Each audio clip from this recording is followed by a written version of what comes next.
thought we might spend a warm evening together ruminating over some short bursts of information that will help us along as we navigate these relationships. Stay with me, let's enjoy the evening learning.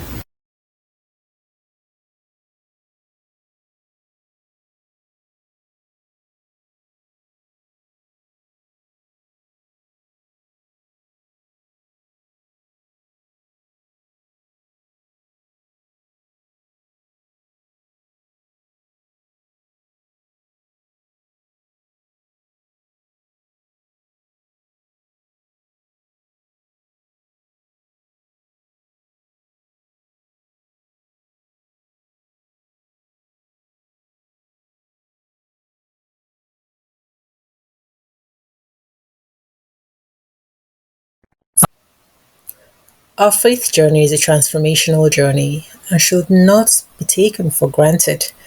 It is not about what the world has placed before us, distracting us from actually tapping into the strengths that we should be able to use to live a life of fulfillment.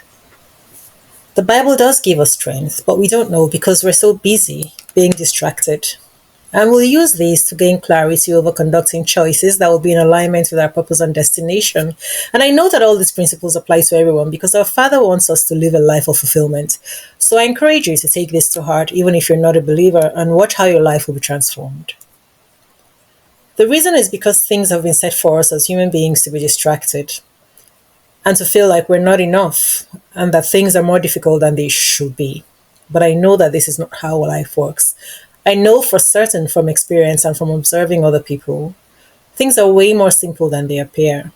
Unfortunately, people are living in misery because we just haven't understood that nature is on our side. Nature is our friend. For the fact that we were born and placed on this earth without any effort of our own is one thing, is where it all starts from. And that tells us that it doesn't require an overwhelming effort that is beyond us for us to conduct our lives, to live happily and with fulfillment. We just need to revisit what we're viewing and rearrange our sights, ourselves, for what our Lord has prepared for us so that we live a life of fulfillment. The Bible contains guides for true personal development in so many different ways, but we get carried away with going to church and being in flow with religion. And this is my firm belief. I've observed this, and I have observed this in the lives of people close to me and all the misery that people have thrown themselves into from religion rather than a lifestyle that we're supposed to adopt. Feel the growth promised by a loving Father instead. It'll help us to reflect and learn and grow from within because true transformation comes from within. Number one, we need to be who you are and live it. And that is what Romans 2 tells us. To not conform to the pattern of this world, but to be transformed by the renewing of your mind. The world is constantly trying to shape us into something that we're not, but we must remember that personal growth and development start from within and from the renewal of our minds by evaluating and transforming our thinking. And as we do this, we're better able to discern what is good and perfect for us. If you have any problem with that, let me know in the comments because we need to reflect inwards to actually know who we are. And the moment that you try to live a life that is not you, you've complicated your life. And this is what this verse is reminding us about. Now let's talk about how to stand on what you're rejecting or how to ensure that you're not getting the thing that you're rejecting. This doesn't mean that you're going to fight them because I know that this is one of the things that discourages people from making their stand. And do not be afraid, and I'll tell you how. The way to look at it is not as a confrontation.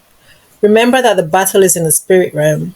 As I said in the last videos, it's all about what your mind has accepted and what you know that God has planned and purposed for your life. That is why I said that you must first know yourself first so that you realize that there is no negotiation because it's either you reject it or you accept it. Let me ask you, are you going to fall for fears and threats from negative spirits? The answer is no. No, you're not. And that's why you must keep the following words close to your heart. 1. As a man thinketh in his heart, so is he. And 2. I know my thoughts for you are of good and not of evil. How many of you have heard these things? I know all of us have heard them, but we gloss over them. We don't even apply them in our lives. We generally gloss over these things, and we read them almost as if we're taking them as literature. We hear them, we know them, but somehow we don't apply them practically. So we need to begin to apply these things practically in our lives, literally, and let that book of life be in practice. The words of our Father be in practice and be what we're practicing in our lives so that we can see the results practically instead of going around and around, even though the words are there for us to apply, to use for our lives. You know, do we just read them as literature? No, we're supposed to let them be practicalized. So, keeping these words in mind, you now look at your refusal of what is not good for you as you being loyal to what you think of yourself in your heart and for what God's plans and thoughts for you are. So, what you think of yourself in your heart, you already know. What are God's plans for you? You already know. They're of good and not of evil.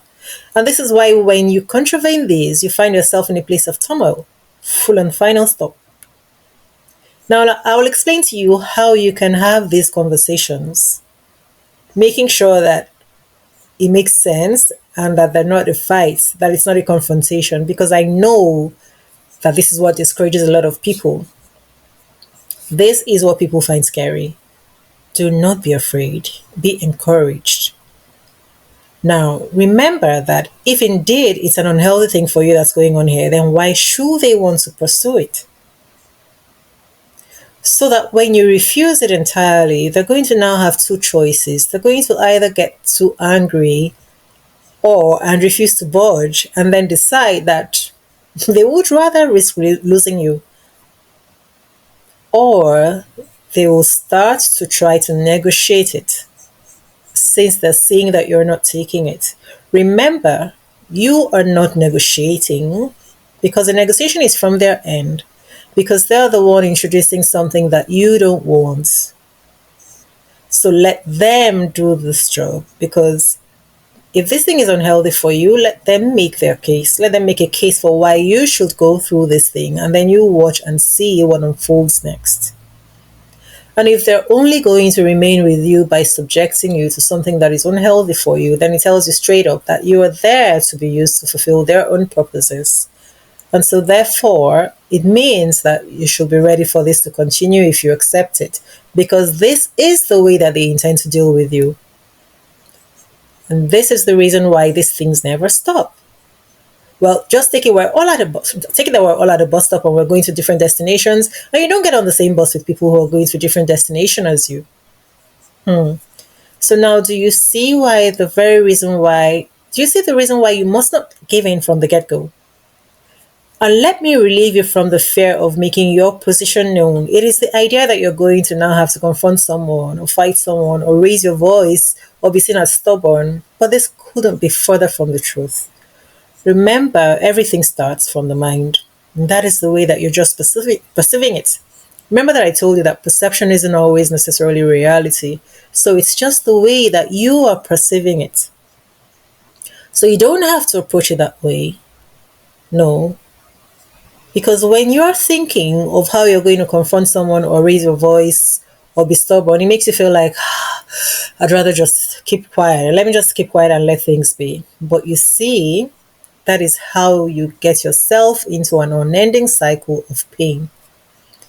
And there is no need for any of that. So you're going to tackle this like a grown-up person that you are. The grown-up, rational person that you are. But there are two catches that you must fulfill. Of course, you have the responsibilities as well. You must fulfill these two following catches so that you're above board in your dealings with other people. 1. You do it without fighting. You do it in all calmness. You're simply going to state how this thing is unhealthy for you, and you're concerned that they're not concerned of the negative impact on you. And now, if they have anything reasonable to say, this is a time for them to say it. So you see how this is a conversation. There is no need to fight. But should you be dealing with someone who wants to fight, you just tell them that you're going to allow this to go for now And then you're both going to come back and discuss it again when they're calm and they're ready to speak with you like an adult, because you care about the integrity and protection of this relationship. Now, sometimes it may not go down well with some people when you say talking like an adult, because they might just see it as an insult. But if you're dealing with someone who finds it an insult, then okay, let me put it this way. Some people, it may not actually be a wrong thing to say to some people, because it helps some people who are reflective and rational, to think about it and say, okay, so I need to be careful so that I don't appear like I am not behaving like an adult. But for some people, they're going to take it as an insult. And if someone flips when you say that, what it shows you is that they're probably lacking in emotional regulation. They're not supposed to flip. They can say, oh, so what are you saying? What are you saying? Are you insulting me? You know, the way they approach it is going to tell you if this person is actually a rational and reasonable human being or not, right? So if they flip when you make a statement like that, and they're flipping and getting angry and all mad about it, now you need to step back and ask yourself what you're doing with someone who cannot emotionally regulate. Is this someone that you should actually even be with in the first place? Because if they're going to be someone who's going to fight, even though you are coming at this calmly and you've already stated that you don't want to fight because you want to maintain the integrity of this relationship, you say to them, you know what? I care so much about this relationship to get into a fight with you. I want us to speak about this later, respectfully, in a civilized way.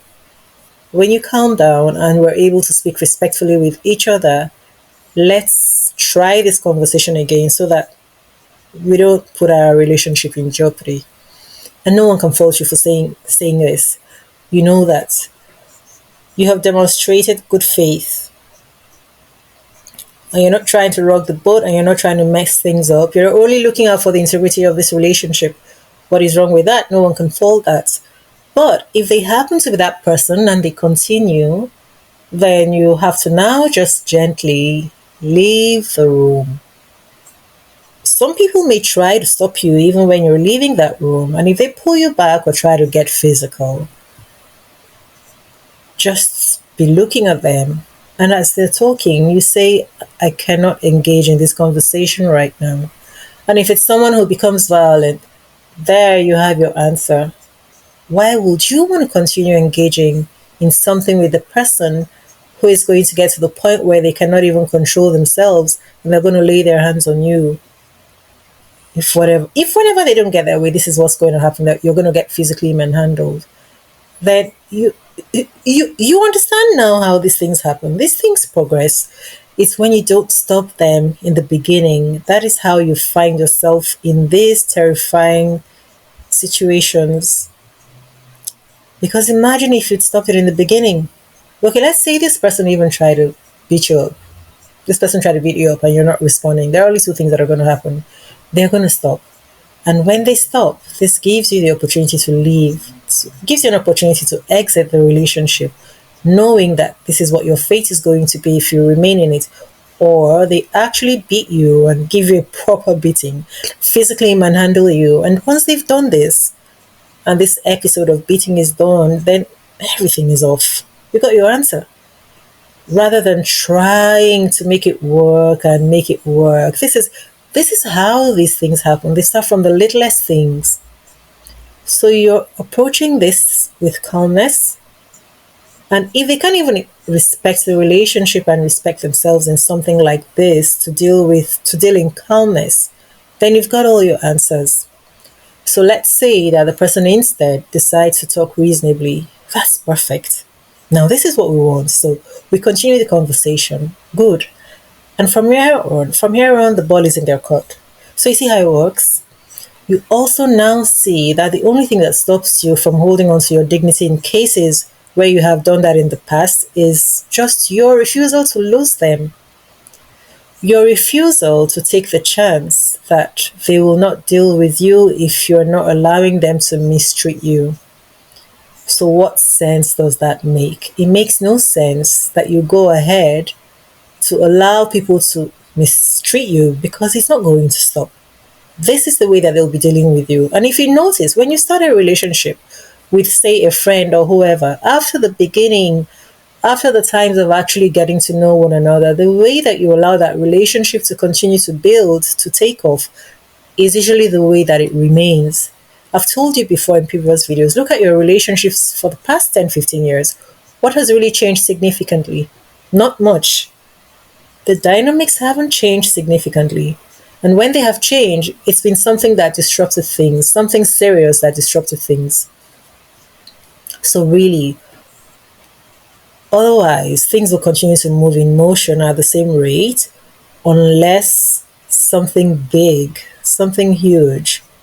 Is your relationship really something that you want to put on that type of roller coaster? That is why we nip things in the bud.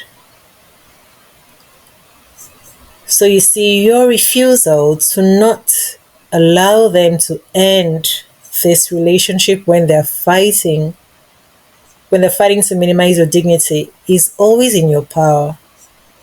You see why I say that? Because you're now thinking to yourself, oh, so the next thing now is that I'm going to lose this relationship. And I say, whether it's your brother, your sister, your brother, your mother, your cousin, this is the first step. Treat it like you're ready to lose the relationship, okay? If they've touched you, of course, we know that that's the end of it. Don't think, don't mind all those people who tell you, oh, someone has anger issues, so they should do this counseling, or don't. Listen. Don't listen to them. Nobody who has anger issues, who's going to be becoming physically abusive, who is going to be disrespectful, is actually ready to be in a relationship in the first place. They need to go work on themselves first. We don't realize that many of us aren't ready for relationships, and we get into relationships, and that is the problem. So you get into a relationship with someone who's not ready to be in a relationship yet, someone who is not ripe, who's not ready, who's not qualified, who is not mature enough, or maybe it's even us. Maybe it's us who are not mature enough to get into a relationship, and then we go in and we expect someone else to deal with that madness. No. Just as people qualify to become a teacher, an engineer, a doctor, a lawyer, an accountant, a pharmacist, whatever, people qualify. People do need to qualify to be in relationships.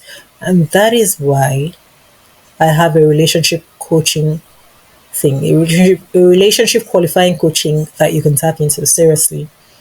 Because I'll tell you what, you need to check yourself and prepare yourself, and also check that the other person is prepared to be in a relationship, so that we're not going around hurting people. A lot of people get into relationships from a rebound, right? So they're not ready for a relationship. Some people get into relationships because they have some sort of trauma, they're unhappy, and they're looking for someone to lean on. There are so many things that make people not qualified for relationships, but people think that they need a relationship at the time when they themselves are not healthy to be in one. And this is a thinking that we must begin to disabuse from our minds. We must know that not everybody's ready for a relationship, and some people are insane. Some people have mental issues, and all those people that you hear about, they're someone's brother, somebody's sister, somebody's mother, somebody's father, somebody's something.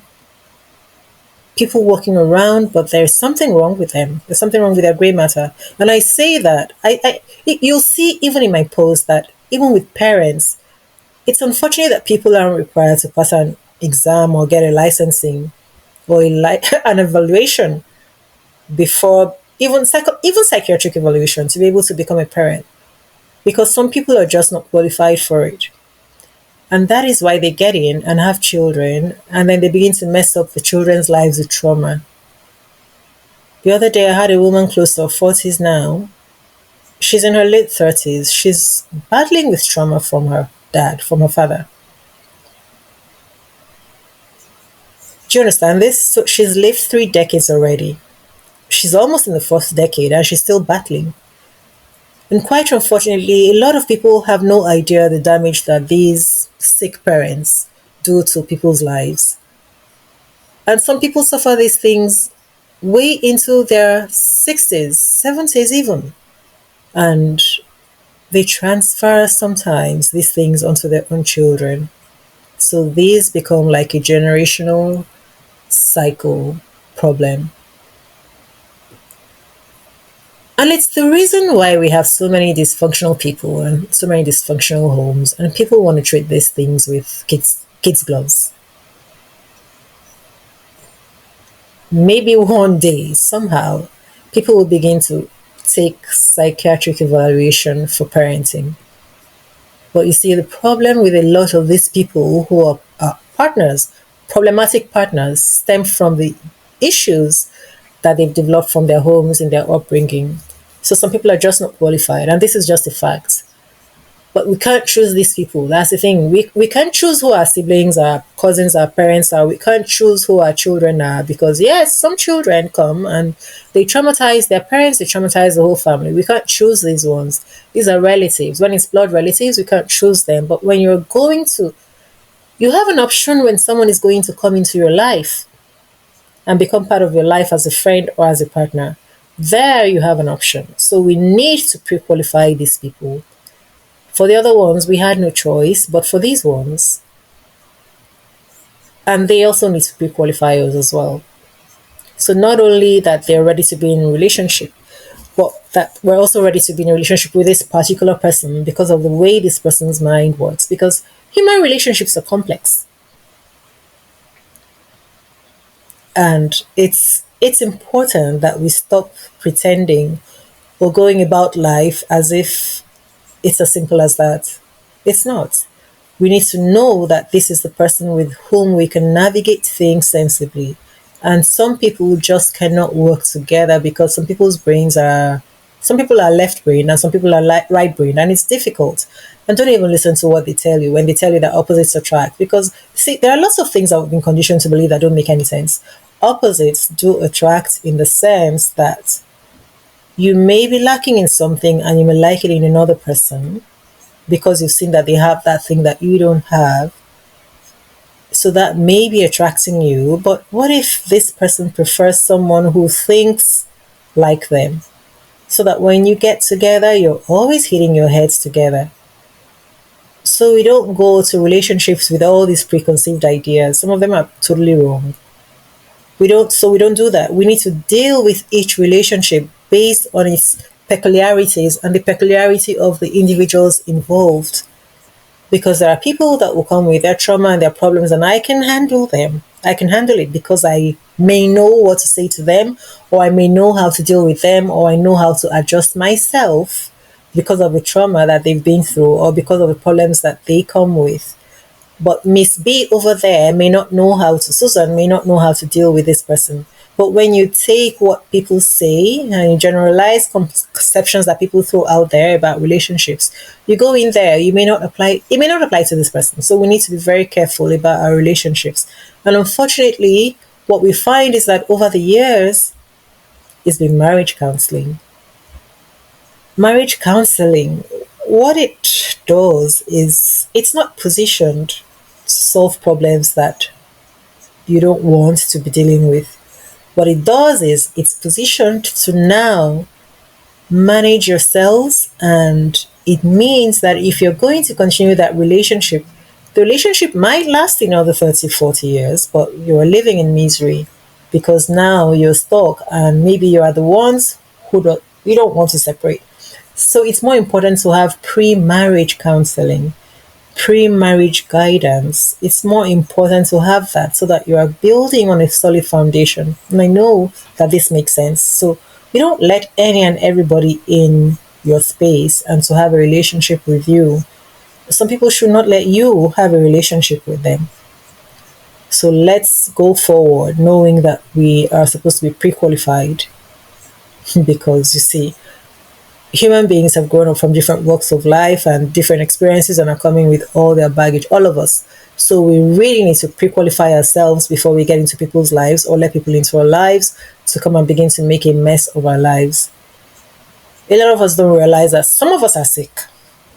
Yeah, some people may have been dropped on their heads as babies. And I say this a lot, and I know that it sounds funny, but I mean it. Some people were dropped on their heads, and so something has gone wrong in their brain. Some people, maybe their brains didn't even form properly, but you don't know because it doesn't show on the exterior. So they can be laughing and kind and appear very normal on the outside, but they're sick. And you don't know that they are someone else because the brain is missing some elements. And I'll tell you what, in psychology, in medicine, it's been found that some people's brains did not develop some certain parts. So there are cognitive parts of the brain where if someone is missing them, they may not. You think that you're dealing with a reasonable, normal person, and you don't know that they're missing parts of certain parts of the brain that help people to understand certain things.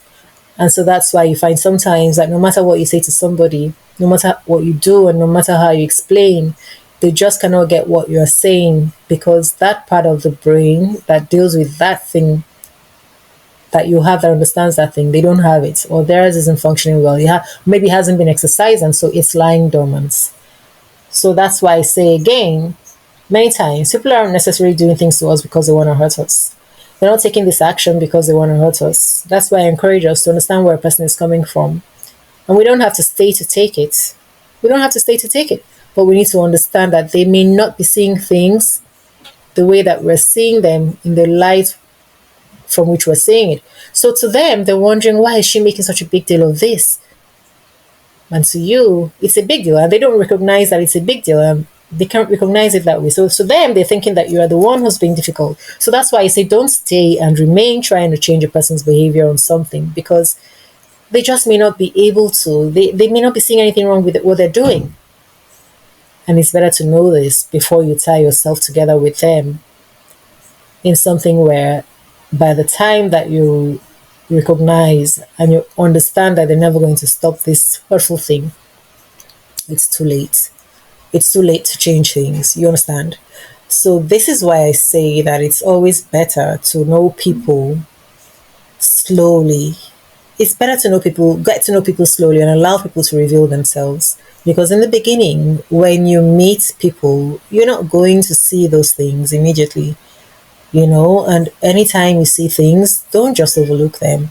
Don't overlook them. Call them out on them because they may not actually know that this behavior is wrong or is unacceptable. So that's why you have to have a conversation with them. That's why I don't say abandon them. That's why I say you need to have a conversation because what you understand that they're doing, you say there's something wrong. They may not understand it because maybe nobody's told them before. Maybe people have told them before, but when you tell them now, they're going to be like, really? What is wrong with this thing? And then they finally come to understand that people do not want this behavior of theirs. So you need to call it out. You need to call it out. Remember what you think of yourself and remember what God's plans and purpose for you are. So keep in mind that when you're getting into a relationship with anyone, do not expect that everything is just going to be perfect because you want it to be perfect, because you know that you're going to come with your best behavior. You don't know who they are. Allow them to reveal themselves. And then you take your time to pre-qualify people so that you're sure of what you're getting. It's really silly of us to meet people and feel like, oh, we'll fall in love with them and we really like them and everything is going to be working smoothly. What if this person's brain didn't form properly, completely? What if they're missing part of the brain? So this should help a lot of us who deal with heartbreak to understand that it's not always deliberate from their past. You may have been trying to make things work with someone whose brain isn't functioning completely, and no matter how patient and kind you are, no matter how nice the person appears on the outside, take some time to pre-qualify them. Because when people behave like this, sometimes it's even that they really didn't want that relationship because you're not really what works for them. You don't work well together. And they can already see that. Right? And so this is not what they want. And so they're not going to become cooperative. But sometimes it's that something is wrong. And even they may not know. Or you may not know. So it could be that they have some sort of trauma that they still need to work on before they're ready to have a relationship. Remember that always. And some people even have the idea that they're looking for something. They're looking for something, even though what they are looking for is right in front of them. But some people are constantly in this mode of they're looking for, they're looking for, they're looking for, and they don't even realize it. So don't stress yourself. Just take your time. Take your time to check who you're dealing with, to know what you have.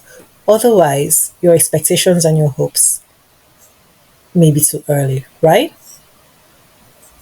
Test them and check them to be sure. Do you see now how the power has always been in your hands, whether to give up your dignity or not?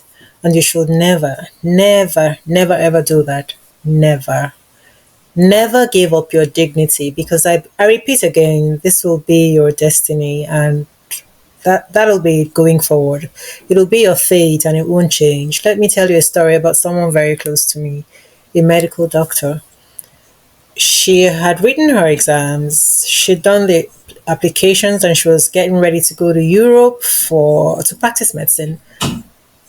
But she was now going to marry this man who lived in the US, and he said to her, "Never mind, why don't you practice in the US instead?" So they got married and they moved to the US. But can you believe that upon getting to the US, he told her that she couldn't practice, that she would have to be a stay at home wife? And she said, "No, this is not the agreement that we had." But he insisted. And if she'd known, she would have just stood her ground and continued to talk about it, or put an end to the whole marriage. But I'm sure that she was thinking in her mind, I am married, probably with time he will come around. He can't do this to me. I'll keep on talking to him. But guess what? The first year passed, the second year passed, the third year, the fourth year, the fifth year, the sixth year. Like, her life was going by. This is something that people do a lot. Somebody will tell you something, and they'll be acting something out in your life, and you will decide to tell yourself something different. You will tell yourself that no, they're not going to do that, or eventually they're going to turn around. But they're doing something right now, and they told you something right now. So you need to act on what they have done and what they have shown you and what they have told you, and stop believing what you're believing in your mind. Somebody has told you something, a full-grown adult has spelled out something to you, and you decide to interpret situations to your own comfort. We need to stop doing that. Live in the reality of what has been shown and told to you. And her life was going by. A medical doctor whose whole plan from the time of her youth to become a doctor was to become a doctor. She was now stuck at home to being a stay-at-home mom and wife. And there is nothing wrong with that, but not when someone decides to enslave you and enslave your destiny and put them in his pocket and now be God over your life. That just doesn't make sense. And if you recognize that, if you don't stand on what you want and reject what you don't want, what you know is not your path in life, when it shows up, this is how your life may just go. So it's up to us. It's in our hands. The power is in our hands, but we don't recognize it many times. And that's why you find people have lived with something for 20, 25 years, 30 years, with something that they never wanted in the first place. But remember, we don't fight. We approach calmly, like rational thinking persons, because we actually care about the relationship. We're doing everything to maintain not just our dignity, but also the dignity and respect of the relationship. Do you even recognize that this is like you've chosen someone else to become your God?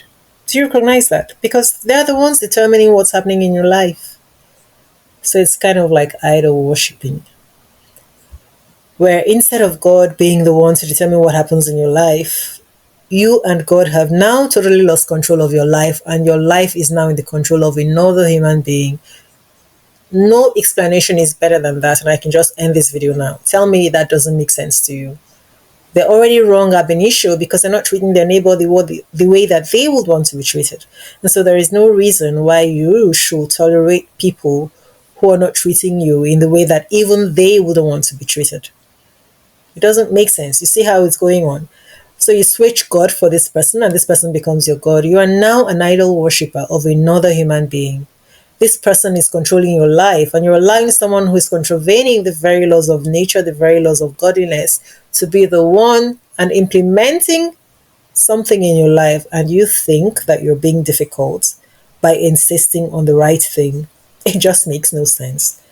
You're not even supposed to, by nature, allow another person to treat you this way. Just remember, we don't fight. We keep our integrity and the integrity of a relationship, and that's what matters. And let the other person be the one who decides to ruin it so that we're always above board. That's my preaching. No fighting. Whatever is bad for you, you must stand against it with all your might. As a man thinketh in his heart, so is he. Always remembering that once you do not do that, this is not as you think of yourself in your mind. But once you do not do that, you're stuck with what you've chosen, and that means that this is what you think of yourself. And people that have experienced this understand exactly what I'm talking about. It does not change because this is the way that they interpret life and relating with you and your relationship dynamics. So it doesn't change. So nip it in the bud. Otherwise, it becomes a burden and an albatross around your neck. And I seriously want to believe that this message has gotten through to you.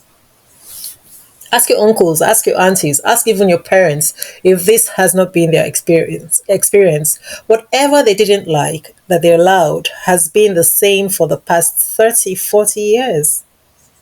It's just as simple as that. It's as simple as that.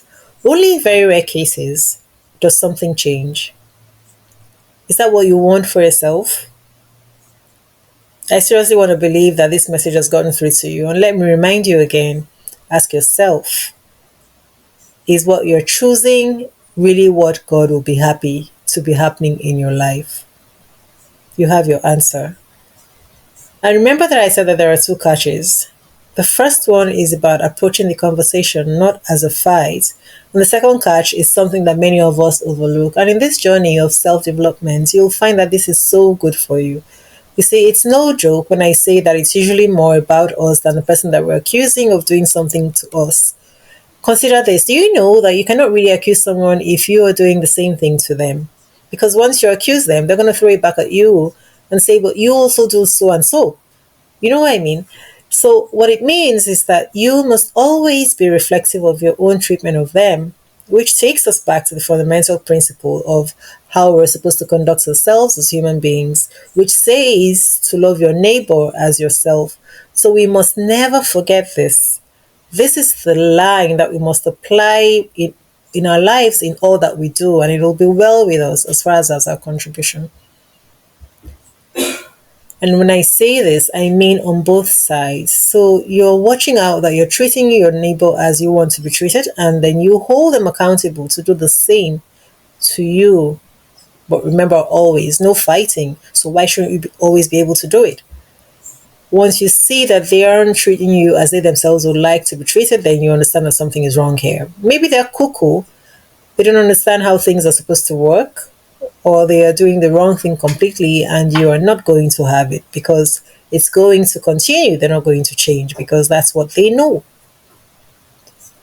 So, indeed, for people who believe in God, this is the second commandment. And let me tell you, even if you don't believe in God, this is a universal commandment. This is natural. This is the reason why we have the constitutions in every country. The law courts and the guidelines of society are all based on this. All based on how the next person treats the next person. How do we think that we can relate with others if we flaunt this? It's just not going to work. It's clear to you, I'm sure you. I don't even need to dwell long on this one.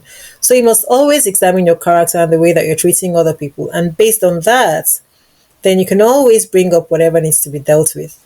They can fault you at all. You see? So you hold yourself accountable, you hold yourself to higher standards. And if you hold yourself to high standards, then you're actually able to see clearer when someone is not up to standard. So it actually begins with us. Again, everything is part of us. That's why I said when we make wrong choices, we will find that a lot of the time it's because we didn't know ourselves. It's because we also didn't have high standards. Because once your standards are raised, you don't want anything that is vibrating as a lower standard. For want of a better word, I mean, I think you can understand this because this is common nowadays. You understand that things are vibrations, and if you're vibrating at this standard, it's going to be hard for you to be dealing with something that's vibrating at a lower standard. Really. If something is vibrating at a higher standard, it's going to be hard for it to deal with you at your lower standard. So we are energy, and anyhow you want to look at it, we are energy. It takes us back again to the fundamental principle of how human relationships are supposed to work. Treat your neighbor. Treat your neighbor right. Do unto your neighbor as you will be done by. Love your neighbor as yourself. Be your brother's keeper. How else can we say it? So that's why it says you cannot give what you don't have. You also cannot demand what you're not able to give. You can't demand what you don't have. So if you don't have it, on what basis are you even going to know what it means? Like I just explained, when someone else is misbehaving, if you don't have that as your standards, you're not even going to see it clearly. You're not going to know. So that's why again it says do not be unequally yoked. These things are said to us in so many different ways, but we don't understand that. We don't understand because those pastors are busy with some other business. They're not there to help. A lot of them are there to help themselves, and that is why they don't focus on the things that actually make the words in that Bible transformational in the lives of the people that they're dealing with. It's a lot of lip service. So the bottom line is if you are not a good quality person, it's easy to fall into the hands of someone who is not of good quality. But if you're good quality, then you know what you're looking out for. Tell me, if you're good quality, why would you be comfortable with something that isn't good quality? It just won't work. It's like water and oil cannot mix. Water and oil can never mix.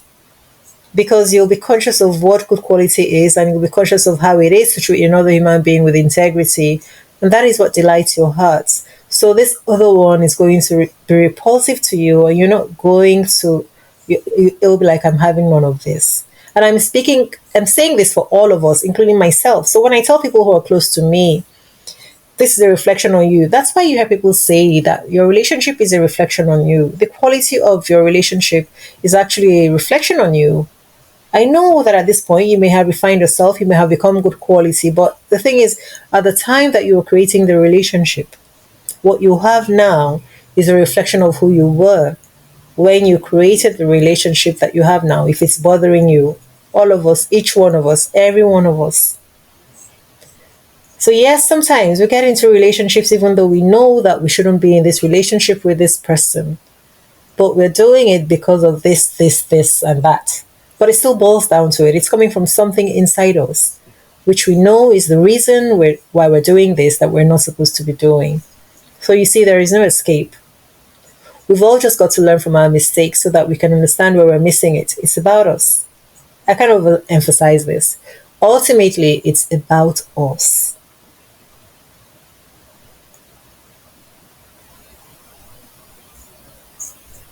Somebody is now going to talk about someone deceiving, but we'll talk about that some other time later. We'll get to that. So it's easy for us to spot when someone is not of high quality or good integrity if we ourselves hold ourselves to higher standards. So that's why we must constantly develop ourselves. So now people can understand when I say that we're crime victims. Sometimes it's because we haven't checked ourselves.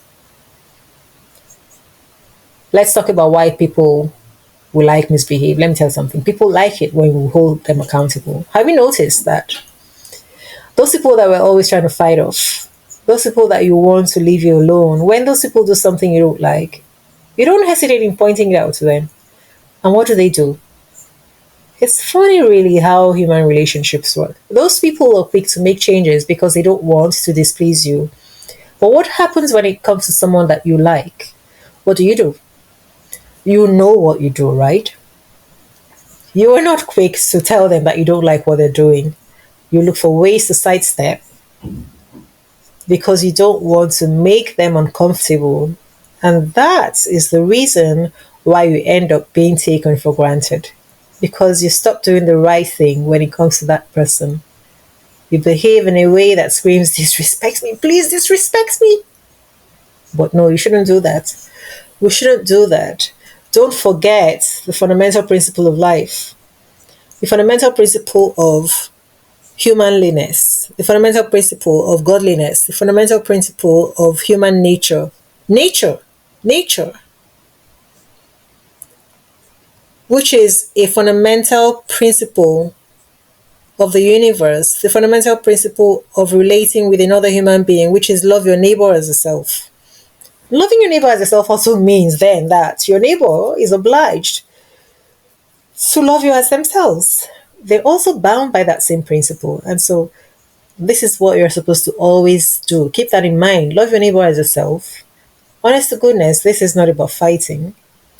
Remember that we're using the word love. So in everything that you're doing it with a loving attitude. So you might even be smiling, you might even be laughing, but you're going to have to stand on it.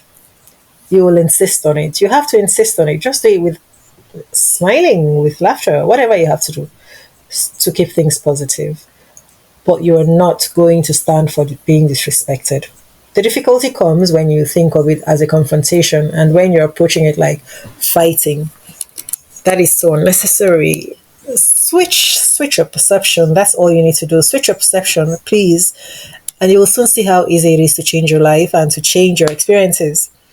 And then there is the even bigger question: is your acceptance of what is going on going to align with the will and purpose of God for your life? Okay, with the will and purpose of your Creator for your life, with the will and purpose of your life in your heart. Is this who you think that you are? Because remember, as a man thinketh in his heart, so is he. Whatever you think of yourself is what you're going to allow to play out in your life.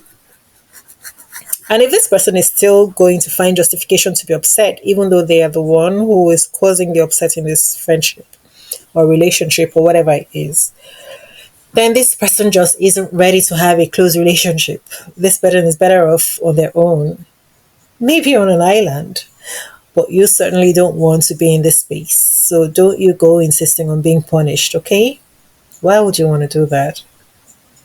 Because someone is going to be angry even at you being lighthearted, even when you're not taking things to a fighting mode, even when you're smiling and laughing, then you should not be there. This is why you spend time in dark and gloom. You shouldn't be in that kind of space. If the person just cannot take things lightly, then I mean, what is the point of a relationship if you guys are not enjoying what you're doing? So get out of it. It means you're in the wrong place. There is no reason to stay in the wrong place. Don't insist on staying in the wrong place, because that is what you'll be doing when you do that. Don't stay in the wrong place because they are too good looking. They have access to contacts that you want. They have so much money that you want to get your hands on. They have influence that you want to use in your life. They have whatever it is that they have. Whatever it is, or they've done this and that for you in the past, and so you see them in a certain way. It's you beginning to now change the purpose of your life and change the will of God in your life and what your life is supposed to be about. This is how it happens. This is not you. This is not where you're supposed to be. So don't get distracted by whatever else it is that's happening. Remember, as you think of yourself in your heart, that is who you are. So whatever you're allowing to happen in your space, this means that you believe in your heart that this is meant for you, that this is good for you, and this is okay. This is acceptable by you. Let's put it that way. You've opened the door and you've said, okay, this is acceptable by you. So I tell you always, you determine your reality, and it comes from your mind. It comes from your soul. Begin to understand this now. So you see how you shape and influence your reality by what is going on in your mind and in your spirit. Because as soon as you say to yourself, this doesn't align with me, that is you now recognizing, knowing yourself and knowing what doesn't align with you, and knowing that, okay, I've got to remove this because it doesn't belong in my life. And if you don't do that, you're inviting doom and gloom in your life. So listen, you can do without that friendship, you can do without that relationship, you can do without that brother or sister. Yeah, deal with them from far away, at arm's length. I tell you guys, I wish people knew this. Life is so easy. People don't need to go through all the difficulties that we go through every day. People didn't need to go through all the difficulties that they've been through and are still going to go through. Everything is about perception. Everything is about the way that your mind is seeing it. So if you could just tilt your perception just a little bit, you will have happier days and happier interactions and happier relationships. I promise. I promise. I promise. You should treat these people that you love or that you like in the same way that you treat those people that you want to leave you alone. No one gets to misbehave and then you sit there and you're massaging their backs. No, people actually like it when you call them out on their BS. They do. They do. Again, if you happen to be dealing with someone who's going to be finding faults, no matter that you're approaching their own mess up with lightheartedness, then turn your back on them. Ignore them. Ignore them. Do not give them any room to make you start stressing over their BS. You have to develop that for yourself. And I'm saying that only for if you're actually stuck with them somehow. But if you're not stuck with them, ignoring them isn't going to be enough. You need to get away from them. Quick. You shouldn't do that, I promise you. Because this is going to be the dynamics of a relationship if you do. If you don't get away from this and you stay in it, this is going to be what it is. And you'll be living with this for the rest of your life. Or for the rest of whatever the relationship is, however long it lasts, I promise you. Except an extreme intervention. Who wants to take that kind of chance? So this is why you've seen those people who have lived with this. Look, the dynamics are created and then they continue to go forward like that. So you have to insist on standing on business in a positive way. And that is the right way to go about human relationships. And you will see them begin to look at you in a different light. You have to do it from the beginning. And when you're doing that, just remember, be nice always. Don't be nasty. Don't fight. I always say don't fight. Don't fight. We're talking about someone that you care about, right? So remember you care about this person. So it's not about winning or showing that you can be angry. That's not what it is. What you want to do is just convey what is going on here so that you bring their attention to what they're doing to you and how you're feeling about it, right? You don't let them escape. You call them out on it. And if you like, you can smile if it's something you can smile over when you're saying it, but you know you're not accepting this. And once they see that you mean business, once they say it from the beginning, they adjust. They're going to have to adjust. They're going to have to adjust to the high standards that you're setting for them, or they're going to ship themselves out. They're going to have to go to a place where people accept nonsense, where people that are of lower quality, they go and meet their type, not you. That is how it works. So you set the standard for both of you. You set them high so that you're having a high standard experience for both of you. And the best of this is that you are also giving them good quality. So they're happy. They're not in a hurry to leave you. They don't want to leave you, but they've come to understand that they cannot have you if they can't behave themselves. So it's up to them now to decide whether they want something of good quality. So that's why I always insist you have to be brushing yourself up. You have to make sure that you yourself are of high standard, of high quality. And that is why I insist that. And if you like, you can Google it. You'll find out that when you're of low quality, of low volume yourself, you find yourself in a low quality relationship. This is because you're operating from a place of low quality. And so therefore, you're not worthy of something higher than this. We always get the relationship that we don't get a relationship that is better than us. We don't get a relationship that is above our level. We get what we deserve. Honestly, I understand that you may have improved now from the time that you chose your current bad relationship. Yes. And that is why now it's not satisfactory to you. So understand that every time that we find ourselves there, it is us who chose. The same way that it is them who chose. they'll look at you and feel like you're too high of a standard for them, and so they need to go and look for someone of higher standard, of lower standards. So you see, we're always going to be operating at the level where we ourselves are, always. So who doesn't want what is good? That's why you see many times that you see a well-educated, good-looking, even very financially comfortable person being mistreated. Why? Because they do not reflect the true value that they have. So I tell you again that perception is not necessarily reality. So it's not necessarily very obvious. Perception is what your true value is. Perception is not the value that we think it is. So what is your true value?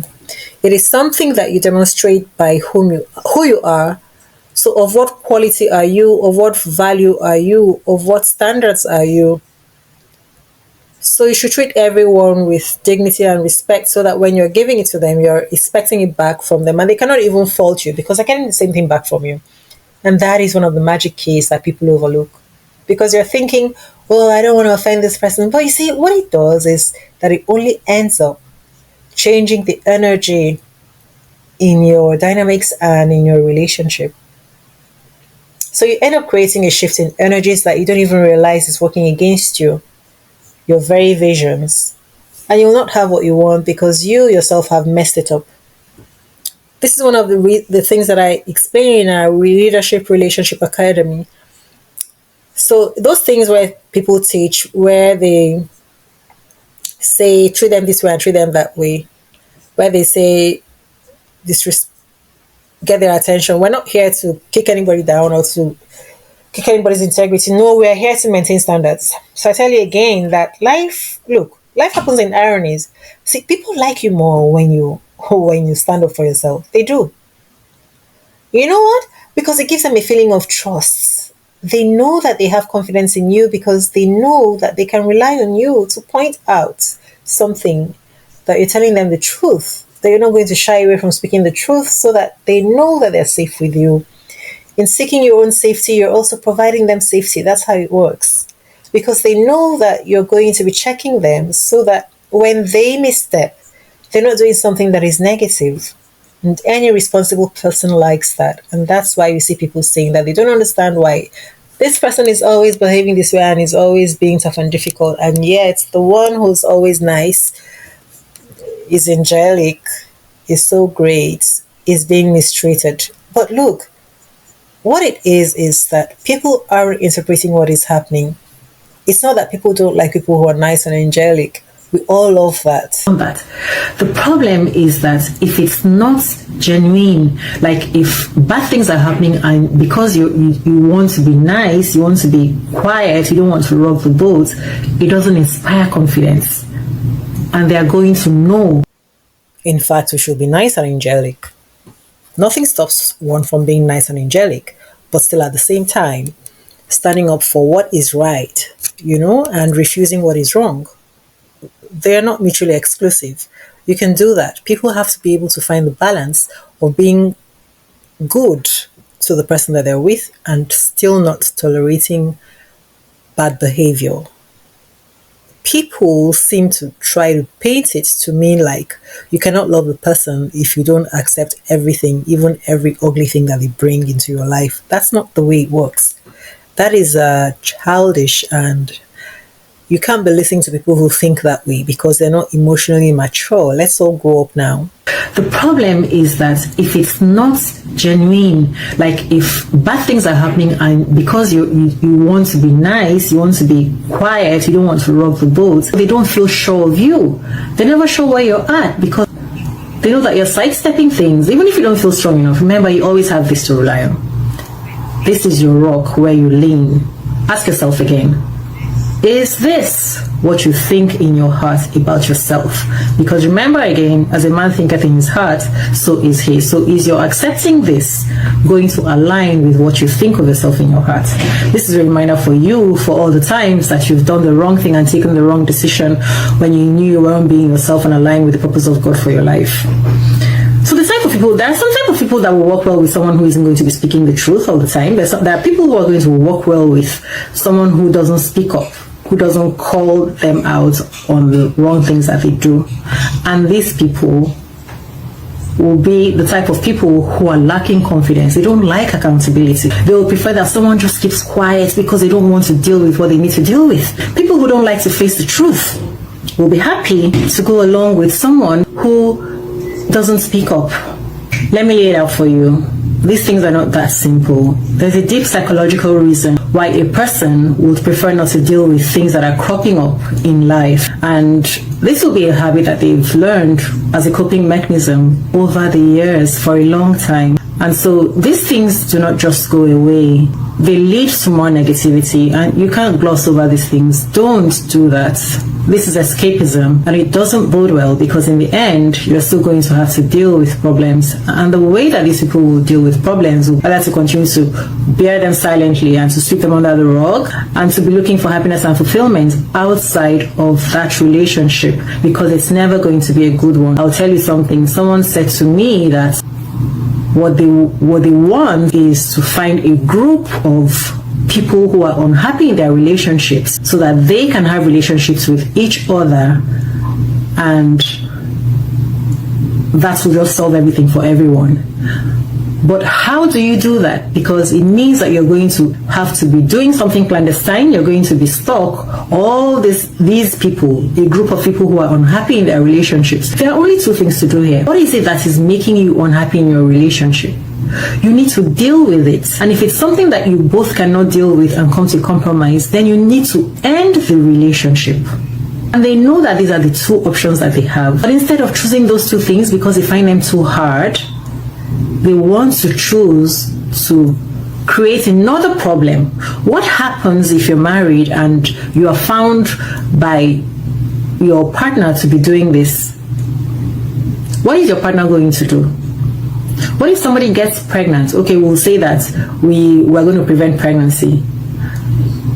What if you get a disease and then you bring it home to your partner? And how do you split your time from your partner and share it with someone else or with other people?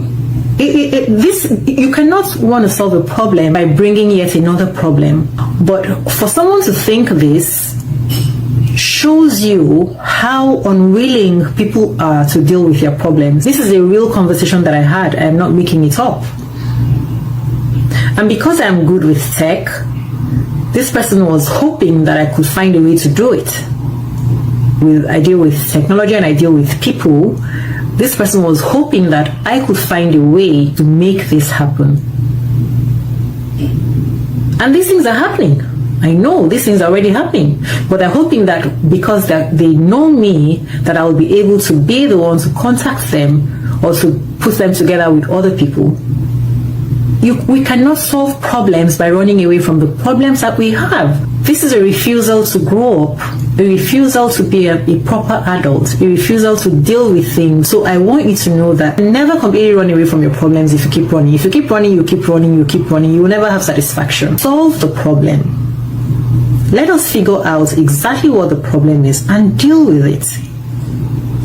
The truth is, from everything that I've told you, you see that we actually create and nurture relationships that shouldn't even exist in the first place. So you need to deal with that and then take your time to create something that makes sense so that you can enjoy it, so that both of you... Now what it means is that you're not going to be giving yourself completely to this relationship because your mind is on finding something else elsewhere.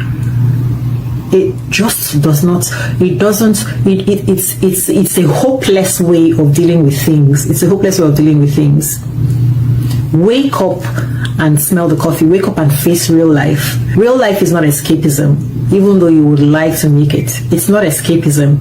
So if you do this, you're just going to end up eventually being found out, or even by yourself decide that you cannot cope with the facade anymore. You can't keep up with the facade anymore. So the earlier you deal with things, the better. Because you leave a wound and you don't treat it, it just festers. It becomes worse and it becomes infested. There is no escape. So that's to show you that, not necessarily that this person is bad, but don't deal with the person that is wrong for you. That is part of being unequally yoked. That is the meaning of being unequally yoked. There are people who stand on the truth, openness, conversations, accountability. So if you want accountability, and these are foundations for integrity and dignity, respect in the way that we relate with one another. So if you have a sibling or parent or friend or romantic partner who does not like open conversations and standing on the truth, then you are not going to work well with them. And that is a relationship that will be fraught with disrespect, gaslighting, blackmailing, and all those types of things, negative behaviors. So if you're not a frank person, if you're not standing on the truth, they themselves will know that you are not a frank person. They cannot have confidence in you. They won't see, at least they won't see you as a frank person. So you're going to be creating doubt in their mind. And people like this themselves, because they know themselves that they're not frank themselves, they themselves are even doubtful of themselves, and they think that you're doubting them because they know that nothing is real here. That's why those relationships are fraught with problems. So the longer you stay in something unhealthy like this, your brain begins to bend and begins to think that this is how life is, and you begin to see other relationships as that because you lack the ability you lack the ability to be open and to be genuine. You find it hard now to believe that other people can be open and genuine, so that even when people are being open and genuine with you, you have difficulties having relationships because you just will not connect openly and genuinely with them. And after a while, they get tired of you and they will give up and move away from you. And then you keep going from one relationship to another, and you don't find a resting place. This is something that you're doing when you refuse to deal with life as, listen, I've told you before previously that no one has the power to send you to hell or to heaven. So you should have no fear in being open and truthful and stating your mind. Don't fear people who cannot do to you things that are eternal. Don't fear people who cannot take control of your life. That person isn't paying your rent. People are not giving you, they're not the ones providing food for you.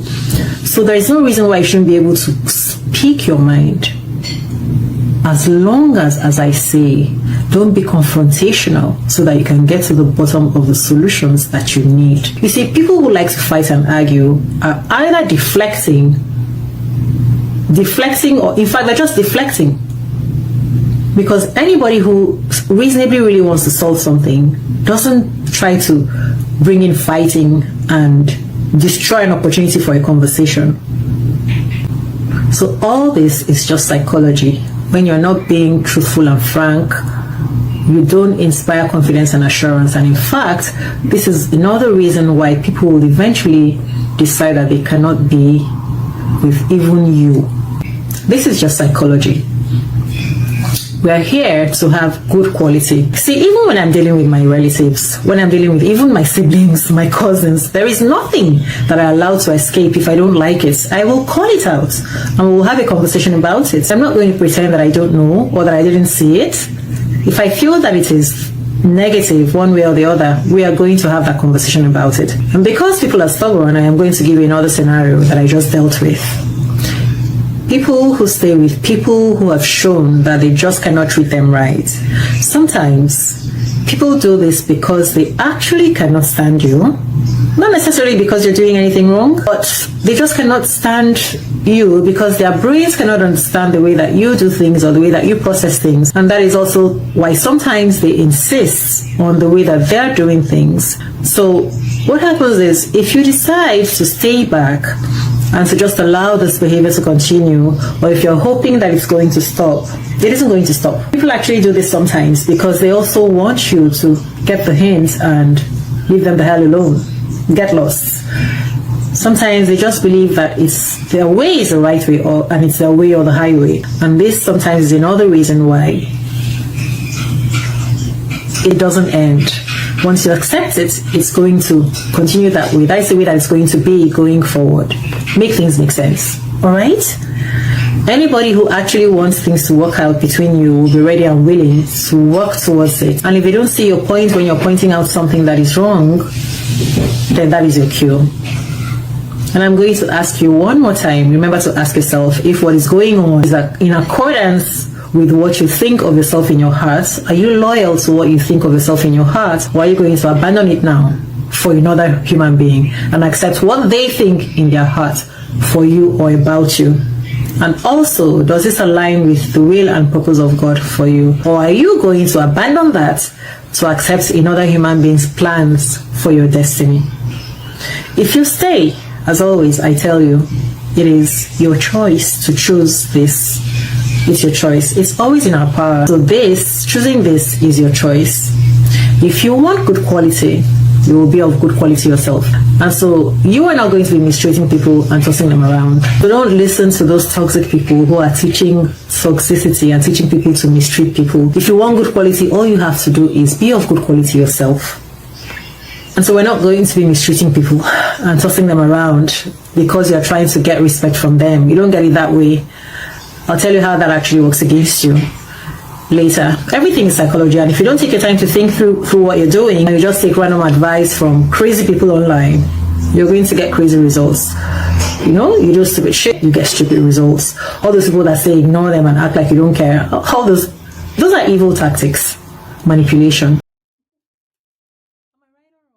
If this sounds like something that you're finding helpful, why haven't you subscribed to the channel if you haven't?